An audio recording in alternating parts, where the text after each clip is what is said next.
Hello friends, welcome to यार्स के YouTube channel. मेरा नाम है आयुष राठी और ये हमारा ट्रिक्स एंड चीट कोड्स का एक और नया एपिसोड है जिसमें मैंने आपके सामने क्वेश्चंस लिए महाराष्ट्र सीटी 2007 के पेपर के मैथ्स के सेक्शन से। और उसमें हम लोग देखेंगे किस तरीके से हम लोग ट्रिक्स एंड चीट कोड्स लगा सकते हैं, जाली जुगाड़ मेथड्स लगा सकते हैं, किस तरीके से हम लोग तुक्का मार सकते हैं, इंटेलिजेंट गेसिंग किस तरीके से कर सकते हैं, ऑप्शंस किस तरीके से एलिमिनेट कर सकते हैं, सारी चीजें। तो जल्दी से वीडियो को लाइक करके चैनल को सब्सक्राइब करके यार स्क्वाड का हिस्सा बन जाओ। उम्मीद करते हैं कि आपको ये वीडियो पसंद आएगी।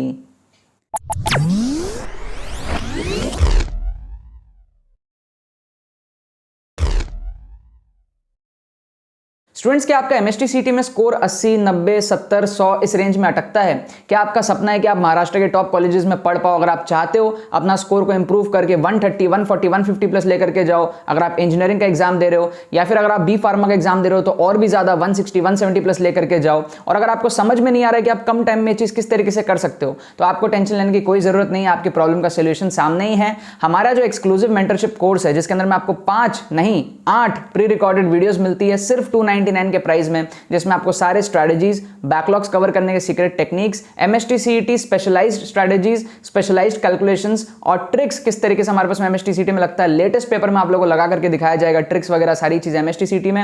अगर आपको अपना स्कोर 40-50 मार्क्स से इंक्रीज करना है इजीली तो आप इस कोर्स के थ्रू कर सकते हो। ठीक है, इस कोर्स से पिछले साल 2021 में 1100 प्लस स्टूडेंट्स ने फायदा उठाया था। इस साल 2022 के बच्चों के लिए कोर्स और भी ज्यादा अच्छे तरीके से बना है और बहुत सारे स्टूडेंट्स ऑलरेडी इसका फायदा उठाना शुरू कर चुके हैं। अगर आप भी चाहते हो इसमें एनरोल करना, डिस्क्रिप्शन में आपको पेमेंट प्रोसेस का लिंक मिल जाएगा पेमेंट पेज का, उस पर क्लिक करके जाकर के आप पेमेंट कंप्लीट करो। विदिन 6 आवर्स आपको यार स्क्वाड की तरफ से एडमिशन ईमेल आ जाएगा। आपको डिस्क्रिप्शन में एक व्हाट्सएप लिंक भी मिलेगा, उस पर क्लिक करके आप हमारे टीम से व्हाट्सएप पे कम्युनिकेट कर सकते हो एंड उसके बाद भी आप जो है इस कोर्स को एनरोल कर सकते हो, इस कोर्स को परचेस कर सकते हो, इस बैच में जो आप बेसिकली एनरोल कर सकते हो। ठीक है, तो जितने भी सीरियस एस्पिरेंट्स हैं महाराष्ट्र सिटी 2022 में जिनका सपना है अच्छा रैंक लाना अपने स्कोर से, अगर आप सेटिस्फाइड नहीं हो so this is the right course for you. मेरे तरफ से हाईली रिकमेंडेड है। तो देखो यार, ये हमारा लास्ट एपिसोड है हमारे एमएसटी सीटी 2007 के पेपर के ट्रिक्स एंड चीट कोड्स की सीरीज का, जो हम 2022 के लिए बच्चों के लिए बना रहे हैं। ठीक है ना, 2007 का पेपर काफ़ी दिनों से चल रहा है, अब जाके ये इस वीडियो के बाद में कंप्लीट होने वाला है। मैं आपको बता देता हूँ इस वीडियो के बाद हम टोटल कितने क्वेश्चंस को कर चुके होंगे। तो हमने यहाँ पर सबसे पहले 2007 के फिजिक्स में 32 क्वेश्चंस किए थे, हमने केमिस्ट्री में जो है 20 क्वेश्चंस किए थे, हमने मैथ्स में जो है 28 क्वेश्चंस कर लेंगे, 24 कर चुके, इस वीडियो के बाद में 28 हो जाएगा। तो टोटल हम जो है आप देख सकते हो कितने सारे क्वेश्चंस किए हैं, 60 + 20 80 क्वेश्चंस हमने ऑल टोटल किए हैं एमएसटी सीटी 2007 के पेपर से आउट ऑफ 150। तो 150 में से 80 क्वेश्चंस एक बहुत ही बड़ी बात होती है और बहुत ही अच्छी बात होती है। इतने सारे क्वेश्चंस में हम जो है तुक्का टेक्निक्स, ट्रिक्स, जुगाड़ लगा करके हम पेपर को अटेम्प्ट कर सकते हो। तो आप सोचो कितना ज़्यादा आपका स्कोर इंप्रूव होता है इन सारे टेक्निक्स को यूज़ करके। 2007 के बाद में हम 2008 देखेंगे, 9 देखेंगे, 10 देखेंगे, इस तरीके से जो है पूरी की पूरी प्लेलिस्ट चलती जाएगी हमारी। और आप लोगों को प्लेलिस्ट का लिंक डिस्क्रिप्शन में मिलेगा, आप लोग फुल एंजॉय कर सकते हो, सारे वीडियोस को जो है वहाँ से देख सकते हो।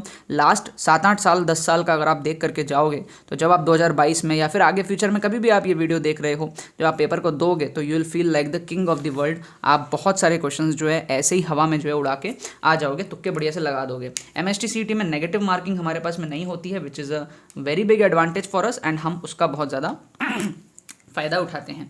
वीडियो में आगे बढ़ने से पहले मैं कुछ 1-2 रूल्स लिख देता हूं ताकि आपको बहुत ज़्यादा आसानी हो इस वीडियो को कंप्लीट करने के लिए। मैं कई बार पहले भी बोल चुका हूं, एक जो है हमारे पास में कुछ रूल्स होते हैं हमारे ट्रिक्स लगाने के, तुक्का लगाने के, जिसमें हमारा जो एक रूल होता है वो होता है कि एक्सट्रीम ऑप्शंस को आप एलिमिनेट करो।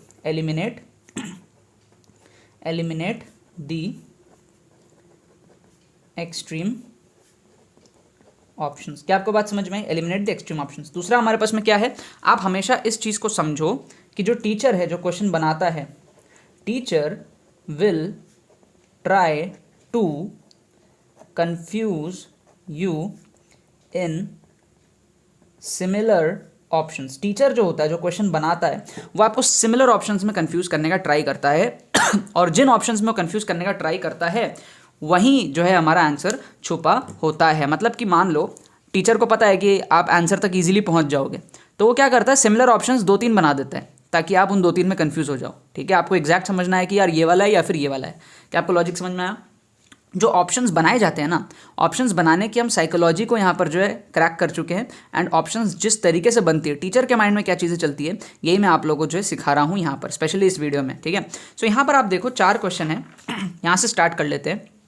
एक्सट्रीम को एलिमिनेट करना है। सबसे पहले आप देखो, maximum area of the rectangle that can be inscribed in a circle. यार एक सर्कल का एरिया कितना होता है? πr²। तो यार उसके अंदर में कुछ भी अगर रेक्टेंगल स्क्वायर कुछ भी अगर अपन ऐड करते हैं तो पाई आर स्क्वायर से तो छोटा ही होगा ना एरिया, तो पाई आर स्क्वायर डेफिनेटली आंसर नहीं हो सकता। क्या आपको लॉजिक समझ में आया? क्या आपको लॉजिक समझ में आया? फिर हमने ये बात भी कई बार की है कि हम एक्सट्रीम ऑप्शंस को एलिमिनेट करेंगे हम एक्सट्रीम ऑप्शंस को एलिमिनेट करेंगे। एक्सट्रीम मतलब क्या? सबसे बड़ा और सबसे छोटा। तो सबसे बड़ा यहाँ पर कौन सा है? अगर आप इसको कन्वर्ट कर दो सारे ऑप्शंस को, तो ऑप्शन ए आपका है पाई मतलब कि 3 पॉइंट समथिंग आर स्क्वायर, तो 3 आर स्क्वायर लिख देता हूँ मैं रफली, ठीक है ना। पाई की वैल्यू 3.14 होती है। फिर ऑप्शन बी हमारे पास में आर स्क्वायर है, ऑप्शन सी हमारे पास में 3/4 आर स्क्वायर है, ऑप्शन डी हमारे पास में 2 आर स्क्वायर है, ठीक है ना। तो इसमें अगर मैं बात करूं कि भाई किसको किसको हम यहाँ पर एलिमिनेट कर सकते हैं, कौन कौन से हमारे एक्सट्रीम है, तो मतलब सबसे बड़ा कौन सा हो गया? सबसे बड़ा हो गया 3 आर स्क्वायर, है ना, ऑप्शन ए, उसको एलिमिनेट कर सकते हैं। और सबसे छोटा कौन सा हो गया? 3/4 आर स्क्वायर, तो इसको एलिमिनेट कर सकते हैं क्योंकि 3/4 तो 1 से भी छोटा हो गया, राइट। बचे कौन से हमारे पास में? आर स्क्वायर और 2 आर स्क्वायर। इन दोनों में से कोई आंसर होगा। क्या आपको समझ में आई बात? इन दोनों में से कोई हमारे पास में आंसर होगा। तो क्वेश्चन नंबर 1 का जो है आप बी या फिर डी में से तुक्का लगा सकते हो। अभी आप करो इसको, कमेंट में जाकर के बी या फिर डी में से कोई एक तुक्का लगाओ। लास्ट में आप बताना आपके कितने सही हुए, क्या हुए। मैं लास्ट में आपको इसके आंसर्स जो है बता दूंगा। क्या आपको बात समझ में आ रही है? फिर आप देखो सिमिलर लॉजिक को अब आप यहाँ पर यूज़ करो बाकी क्वेश्चंस में, जो मैंने आपको बताया कि भाई जो टीचर है वो आपको कंफ्यूज करने का ट्राई करता है तो टीचर आपको कहाँ कंफ्यूज करने का ट्राई कर रहा है? देखो सबसे पहले तो आप ये देखो कि टीचर आपको 2 ऑप्शन 1 के दिया है, एक में -1 एक में 1। क्या आपको बात समझ में आ रही है? R-1 R -1। टीचर 2 दे सकता था, 3 दे सकता था, फलाना दे सकता था, ढिमका दे सकता था, बहुत कुछ दे सकता था, लेकिन टीचर ने 1 दिया और फिर 1 के ही विपरीत -1 दे दिया, ठीक है। तो कहीं ना कहीं हमको साइकोलॉजी ये बताती है कि यार कहीं ना कहीं टीचर के दिमाग में 1 घूम रहा था। टीचर के दिमाग में अगर 1 घूम रहा था तो चांसेस भी हाई है कि आपका आंसर 1 वाला होगा। बी या फिर सी में से कोई एक आंसर आपका होगा।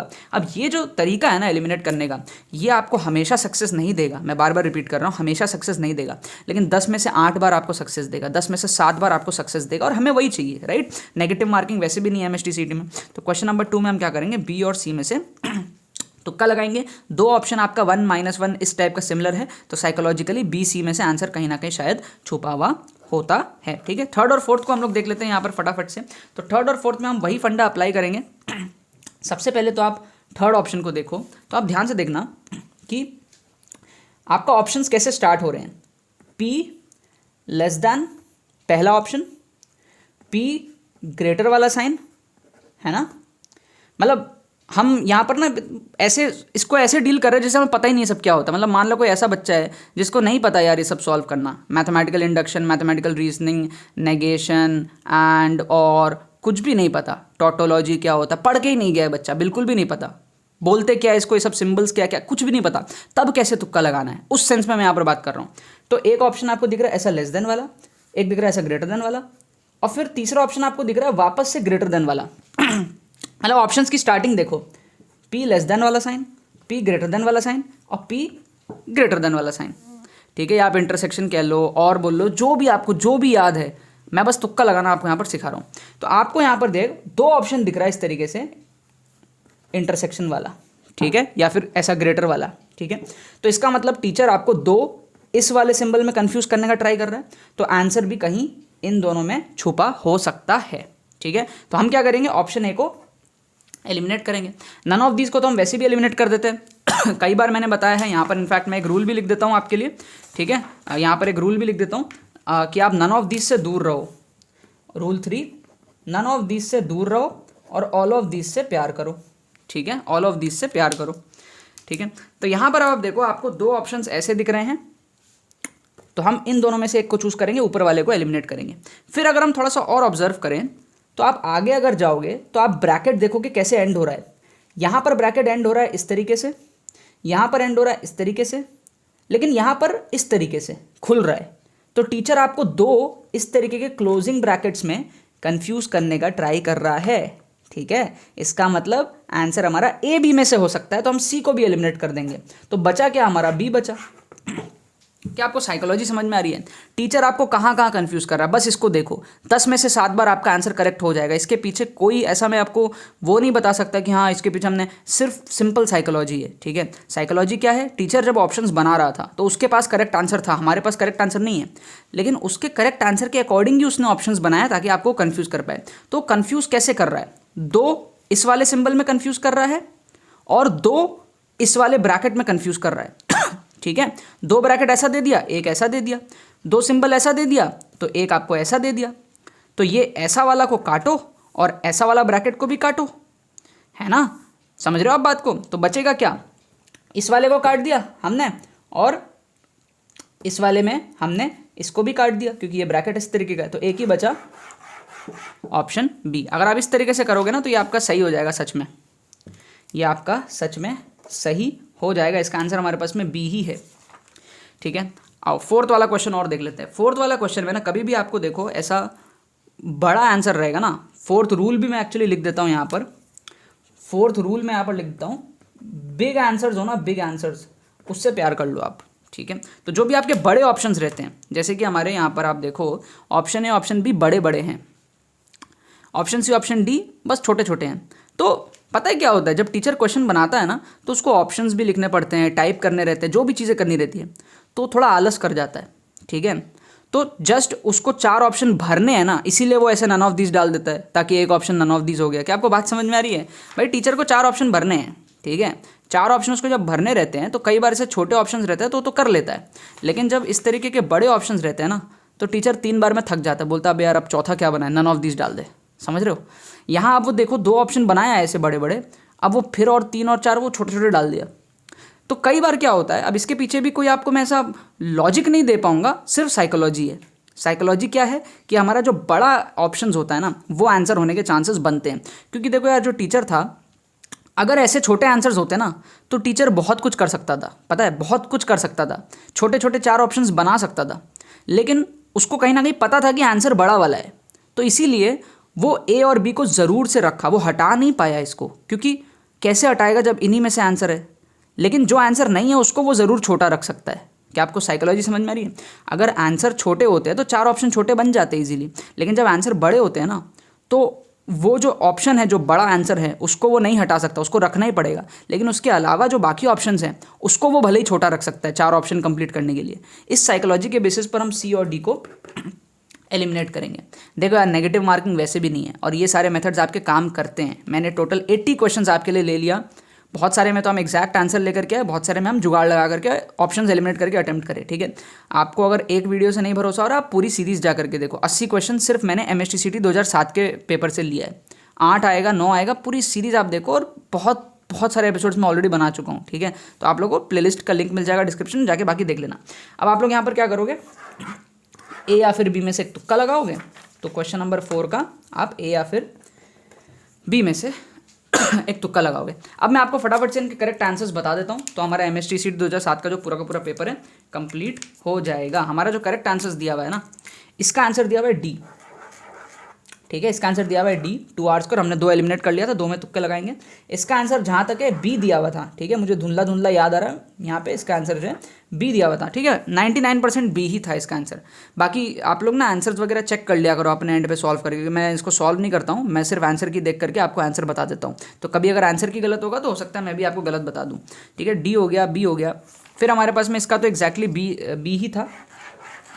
आई होप इसका लॉजिक आपको समझ में आया हो। 2 इस तरीके के ऑप्शंस और 2 इस तरीके के हमारे सिंबल्स, ठीक है ना। तो हमने क्या करा, इस वाले को प्रेफर दिया और इस वाले कर्व को प्रेफर दिया, तो ये हमारा ऑप्शन बी एकदम कॉमन आ गया और सी और ए एलिमिनेट हो गया, ठीक है। और हमारा इस वाले का आंसर था बी, ठीक है। इसका आंसर हमारे पास में है बी, लास्ट वाले का हमारे पास में आंसर है बी। अब इसके पीछे आप कुछ लॉजिक नहीं है, 2, 3 कुछ भी हो सकता है। जो आप तुक्का लगाओ वो आपकी किस्मत है, लेकिन डेफिनेटली ये और ये नहीं होगा। चांसेस कम है, डेफिनेटली नहीं बोल सकते, बट चांसेस कम है। बिकॉज इतने बड़े बड़े, अगर छोटा आंसर होता तो ए और बी को भी छोटा देके निपटा नहीं देता, लेकिन उसको ज़बरदस्ती देना पड़ा। साइकोलॉजी को आप समझो, डीप फील करो जो मैं आपको समझाना चाहता हूँ। टोटल हमारा 80 क्वेश्चंस जो है यहाँ पर कंप्लीट हुआ। मुझे बहुत ज़्यादा प्राउड फील हो रहा है खुद के लिए भी एंड आप सब के लिए भी, जो आप लोग इतना मोटिवेट करते रहते हो मुझे कि यार ट्रिक्स बनाओ, ट्रिक्स बनाओ, ट्रिक्स बनाओ। आप लोग समझते हो कि यार ये मेरे अंदर का एक टैलेंट है जो मैं आपको सिखा सकता हूँ। सो MSTCT 2007 को मैं यहीं पर बख्श देता हूँ। मैं इससे ज़्यादा क्वेश्चंस भी ले सकता हूँ डेफिनेटली, बट मैं यहीं पर बख्श दे रहा हूँ। 80 क्वेश्चंस को हमने किया आउट ऑफ 150, जिसका जो डिस्ट्रीब्यूशन था वो ये था। फिजिक्स में 32, केमिस्ट्री में 20 एंड मैथ्स में 28, ठीक है। और हमारे पास में जो है 200 मार्क का पेपर होता है, जिसमें मैथ तो हमारे 2 मार्कर होते हैं, ठीक है। तो आप सोचो अगर हम मार्क्स को देखें अगर तो हमने कितने मार्क्स में ट्रिक्स लगाया है, 32 और 20 52, और मैथ्स के हो गए 28 इंटू 2 56। तो हमने 108 मार्क के पेपर में जो है ट्रिक्स लगा करके पेपर को अटेम्प्ट यहाँ पर किया है, which is a great thing, क्योंकि 28 इंटू 2 होगा, 2 मार्कर होता है, 56 हो गया और यहाँ के 50 हो गए, तो 108 टोटल मार्क्स आ रहे हैं। 100 प्लस जो बहुत सारे बच्चे होते हैं जो सॉल्व करके भी 80 90 100 इस रेंज में अटक जाते हैं, हमने ट्रिक लगा करके ही 100 प्लस अटेम्प्ट कर लिया। अब डेफिनेटली इसमें हमारा 108 आएगा नहीं, 108 नहीं भी आए तो हमारा 80 तक तो आ ही जाएगा इसमें, ठीक है। और बाकी यार सॉल्व भी तो करना है आपको, हम तो यहाँ पर 50% पेपर में तुक्के लगाए हैं, बाकी जो क्वेश्चंस है जिसमें तुक्के नहीं लगाए, सॉल्व भी तो करोगे बहुत सारे, तो कर कुरा के आप आराम से जो है 130 140 150 तक लेकर के आ सकते हो। बहुत इंपॉर्टेंट है ये आप लोगों के लिए, सारी चीज़ें सीखना, समझना और प्रैक्टिस करना, ठीक है ना। बाकी तो बस यही बात है। तो यार आई होप आपको वीडियो पसंद होगी, आपने इस वीडियो से कुछ सीखा होगा। अगर आपको ये वीडियो पसंद है तो इसको लाइक करना मत भूलना और शेयर करना मत भूलना बाकी सारे फ्रेंड्स के साथ में, ताकि वो भी इस प्लेटफॉर्म का मजा उठा सके। बाकी तो बस बहुत बहुत धन्यवाद मेरे साथ वीडियो में जुड़ने के लिए, बने रहिए यार।